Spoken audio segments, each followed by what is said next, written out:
Kalau saya bicara untuk melihat kemampuan batin, apa yang diceritakan yang benar gitu.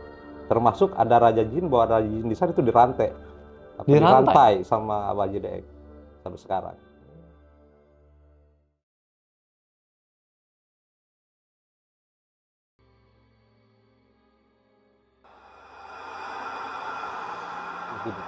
Tapi keturunannya mah ada. Kami, saya salah satu. Enggak, maksudnya seperti putranya gitu. Kan udah nggak ada, kita kan, saya generasi ke-6. Ya maksudnya putranya itu kan ada jejak tuh. Ada, Abah Haji Daeng kan punya istri di Petir, kami keturunannya. Terus ada lagi dia di Gunung Karang. Jadi kan kisahnya berlanjut ke Gunung Karang. Jadi setelah kejadian itu, nggak lama kemudian, Abah itu, artinya mohon maaf saya potong, di sana ditutup dengan perjanjian tadi ya? Dengan perjanjian itu. Nah itu memang masih panjang, masih lama waktunya sampai dia menghilang.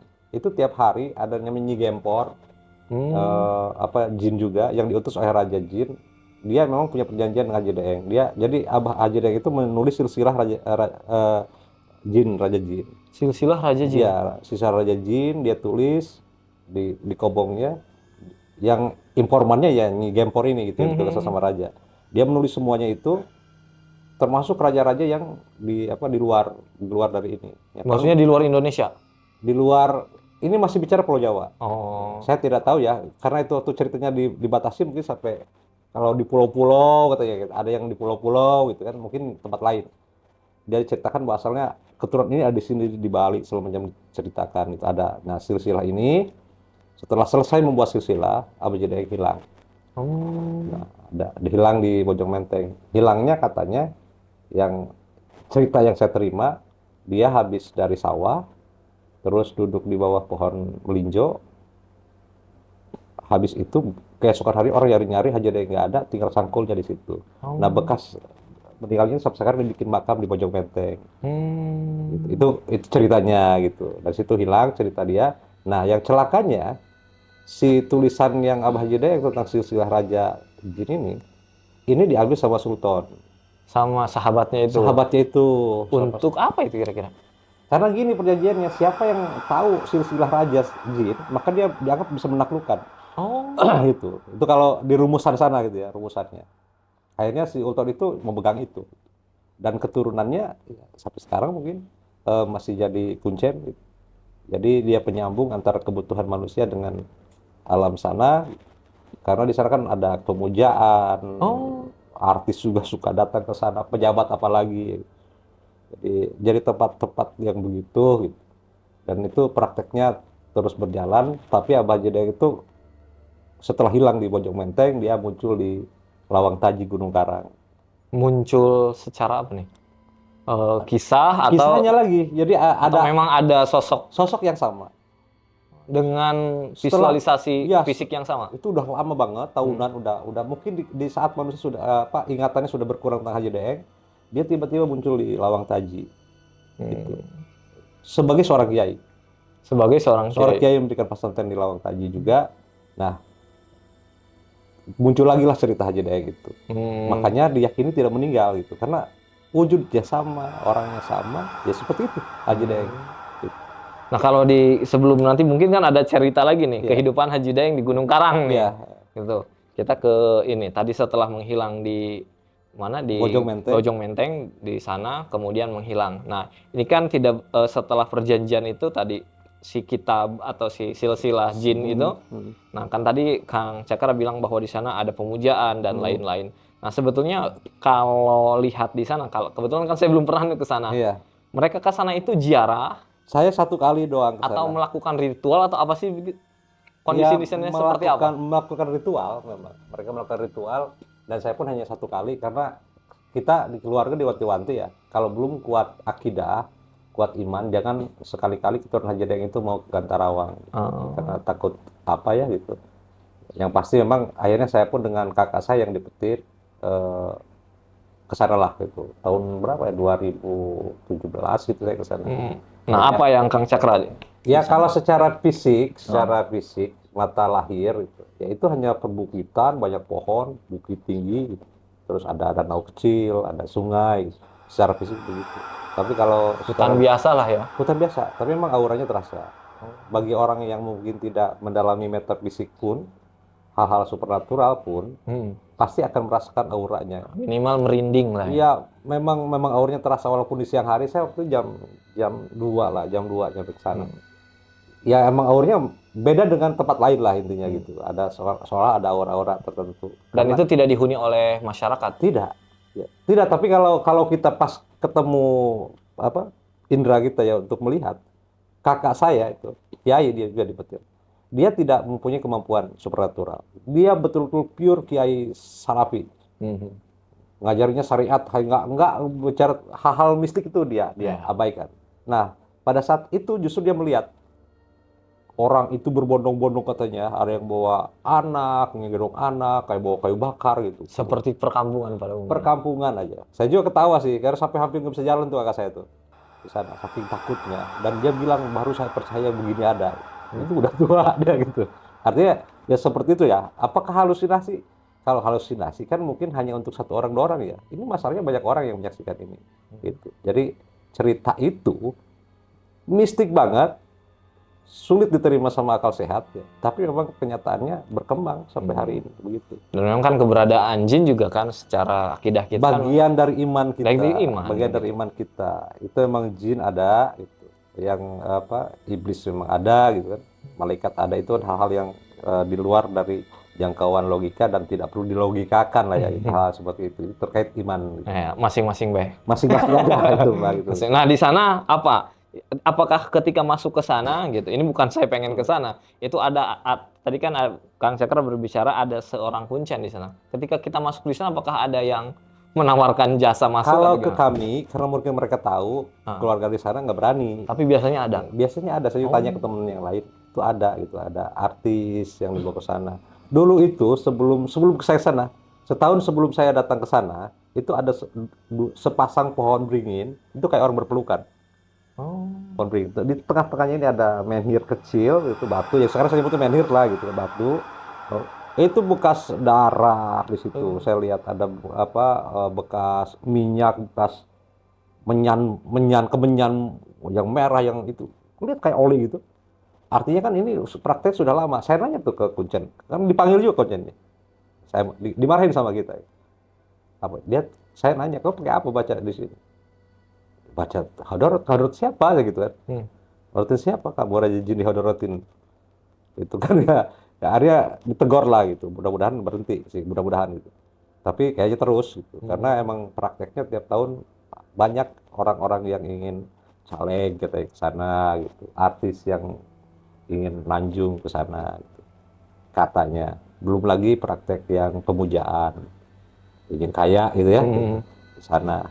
Jadi emang kompleks banget, jadi seluruh kehendak, keinginan yang melalui jalur mistik itu di situ. Dan rata-rata mereka memang melakukan ritual kepada raja-raja jin tadi. Iya, pasti kan sudah pasti kan. Allah itu kan memberikan keluasan kepada setan untuk menggoda manusia, untuk memusyrikkan manusia lah. Salah satu jalannya itu memberikan harapan duniawinya ya dikabul. Yang mengabulkannya tetap Allah. Tapi kan itu udah perjanjian dengan bangsa mereka. Ya, kalau tadi ceritakan ada 7 lapisan perkampungan yang nanti terakhir ke pusat Raja Jin. Nah, ketika Kang Cakra ke sana, masuk kemudian sang kakak seorang kiai melihat ternyata banyak orang, warga gitu di masyarakat. Nah, setelah itu sampai ke level berapa Kang Cakra masuk? Kayaknya ke pusat ya. Karena pusatnya itu beringin itu. Pusatnya itu kalau secara fisik, pusatnya itu yang beringin yang berpelukan. Tapi tidak jauh maksudnya? Jauh lah. Jauh? Nanjak ke bukit nih. Jadi kalau dianalogikan, bukitnya itu emang seperti bulat gitu. Itu emang kalau bikin satu lingkaran, mungkin kan satu garis itu ya kalangan paling bawah. Gitu. Setiap ada 7 strata di situ. Yang paling atasnya itu di puncak itu istananya kata gitu.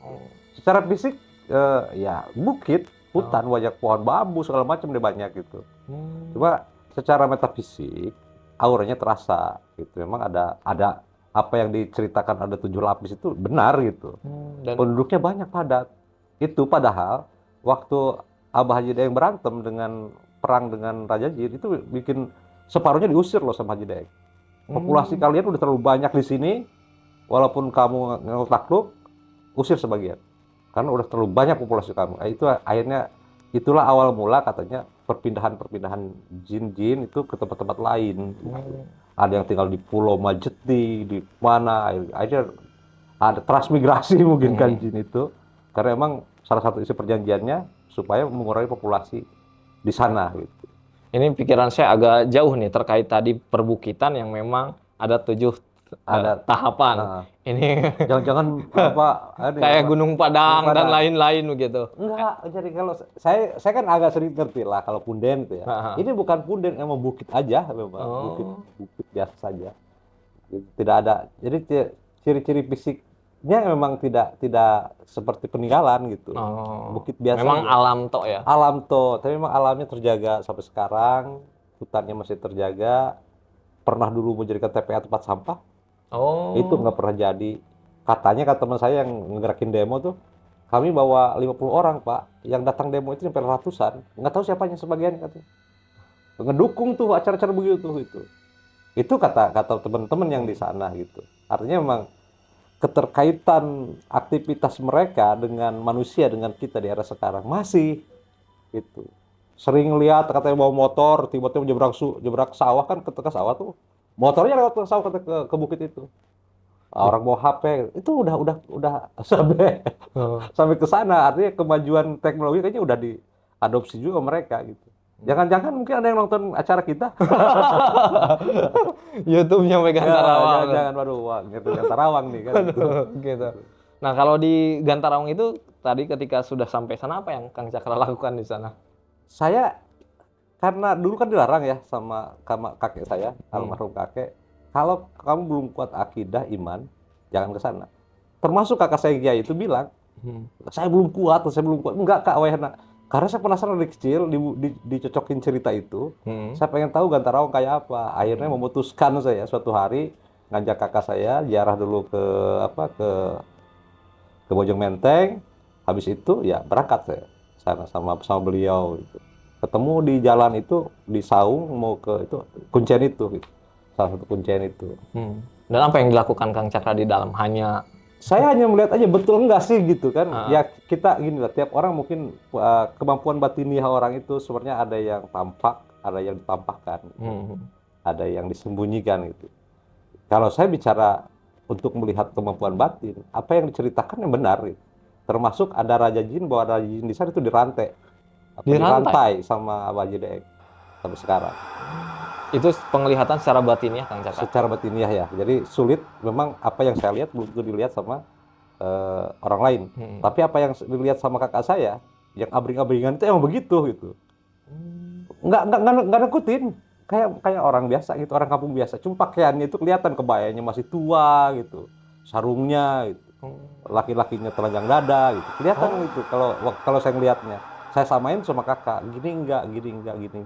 Iya gitu. Di tempat itu saya nanyanya, bukan di luar. Kakak yang lihat itu gitu enggak? Iya gitu. Saya samakan gitu. Bukan menyamakan persepsi, menyamakan penglihatan gitu. Tapi mereka tidak menegur, menyapa, ngelihat gitu ya. Ngelihat gitu lewat ngabring lihat gitu ke kita itu lihat. Ya kayaknya kelihatan gitu. Ngelihat cuek aja lewat gitu terus. Banyak makin sore makin banyak gitu. Makanya kakak saya itu kayak mau lumpuh gitu, lututnya pengen pulang gitu. Karena itu pengalaman dia katanya, pengalaman pertama dia melihat hal-hal seperti itu. Kang Cakra melihat ada sosok Raja Jin yang dirantai. Iya, di atas itu. Boleh divisualisasikan nggak sih bentuk Raja Jin?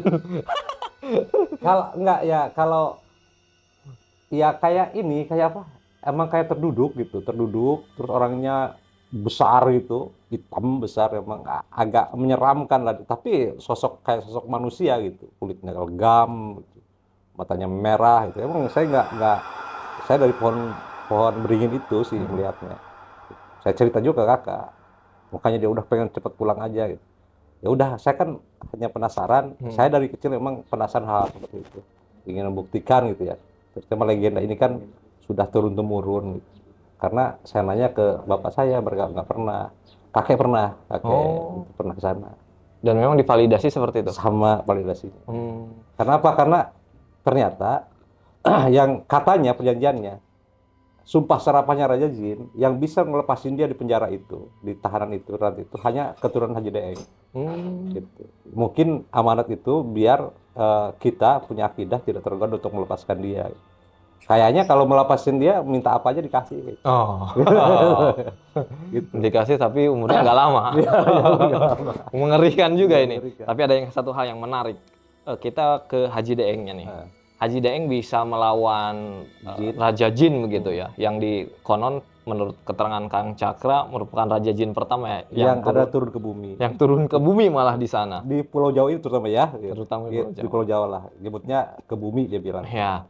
Walaupun tadi sudah bergerak kiai mungkin ya saat itu. Siapa Abah Haji Daeng? Sudah kiai karena punya banyak santri. Oh gitu. Di keluarga pernah diceritakan nggak tentang riwayat pendidikannya begitu? Atau mungkin dengan menggunakan Abah bisa melumpuhkan Raja Jin begitu? Emang Abah Haji Daeng ini dari kecil emang terkenal. Orangnya memang pandai, suka berantem, memang dia emang artinya memiliki ilmu bela diri lah. Memang dia memiliki ilmu bela diri karena di Terhan itu, di pesantren Terhan itu tidak diajarkan hanya agama gitu, tapi diajarkan juga bela diri. Apalagi kalangan istana ya, mungkin harus menguasai semua bentuk senjata kan, semua keilmuan untuk perang gitu. Karena dia emang dia anak ke-9 dari, kalau nggak salah, Aliuddin gitu. Dari Sultan Aliuddin. Jadi silsilahnya ke sana gitu. Itu silsilah dari ibu saya gitu, dari pihak ibu saya, Abah Haji Daeng itu. Jadi waktu dia sejak memang sudah mulai cukup umur untuk sekolah gitu, untuk pesantren, memang dia langsung disimpan di Petir, di Terhan itu pesantren. Nah, ketika dewasa kemudian dia, jadi ada 2 versi nih Haji Daeng ini. Ada versi Bani Wahum, ada versi lain itu. Nah, versi Bani Wahum, Bani Wahum itu apa tuh? Sebuah pesantren besar juga di Petir. Gitu. Itu sebuah orang kiai juga. Dia punya, Haji Daeng itu katanya anaknya. Kata sebelah sana ya. Tapi ada lagi kisah bahwa Haji Daeng ini memang menantunya. Gitu. Karena dia pesantren di Petir, kemudian diurus sama Wahum, Abah Wahum, Bani Wahum. Ya, jadilah keluarga Wahum. Gitu. Oh, Wahum itu nama kesepuhan. Pam dari keluarga besar di Petir. Kemudian ada nggak cerita dari keluarga bahwa Abah Haji Daeng menaklukkan jin ini melalui apa, misalkan sholawat kah atau memang enggak diceritakan. Diceritakannya dia bertempur aja habis-habisan 7 hari 7 malam. Karena yang Abah Haji Daeng jaga bukan hanya soal ikannya, tapi soal mereka dianggap sudah keterlaluan mau mengganggu manusia gitu. Itu di luar dari haknya kata Abah Haji Daeng. Kalau sudah ikut campur dalam urusan manusia. Karena korbannya bukan Abah Haji Daeng ternyata kan. Kayak tadi ayam gitu. Ketika mereka ada hajatan besar, ayam-ayam di kampung-kampung itu pada mati. Nyisa satu. Gitu. Itu kan udah meresahkan lah bagi Haji Daeng. Adanya kejadian kehilangan ikan itu memang momen dia emang untuk menaklukkan. Mungkin dari Kang Cakra sebagai salah satu masih terah keturunan dari beliau.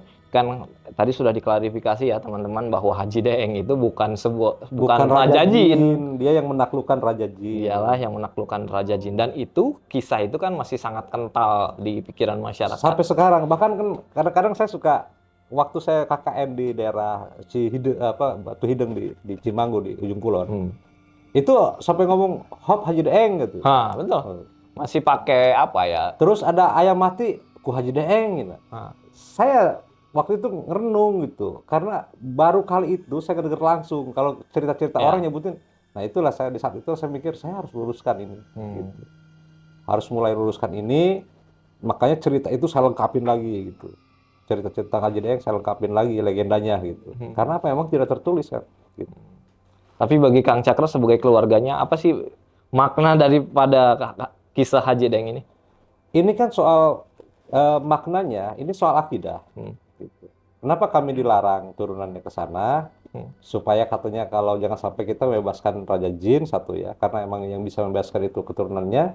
Kedua, pasti akan iming-iming hal duniawi. Gitu. Kalau akidah kita nggak kuat, mungkin hidup susah. Ya udah sekalian kita keluarin tapi kaya gitu misalnya gitu. Bisa aja minta kaya, paling kaya se-Indonesia mungkin bisa gitu kan, untuk kayak begitu. Tapi kita menjual akidah. Artinya memang Abah Haji Daeng menanamkan ke kita untuk menjaga akidah gitu. Ini soal akidah. Gitu. Kemudian tadi kan bahwa di sana kan juga tidak ada makam ya, hanya patilasan. Tapi banyak yang menjarah ya ke sana. Iya, banyak. Hah? Banyak. Banyak banget.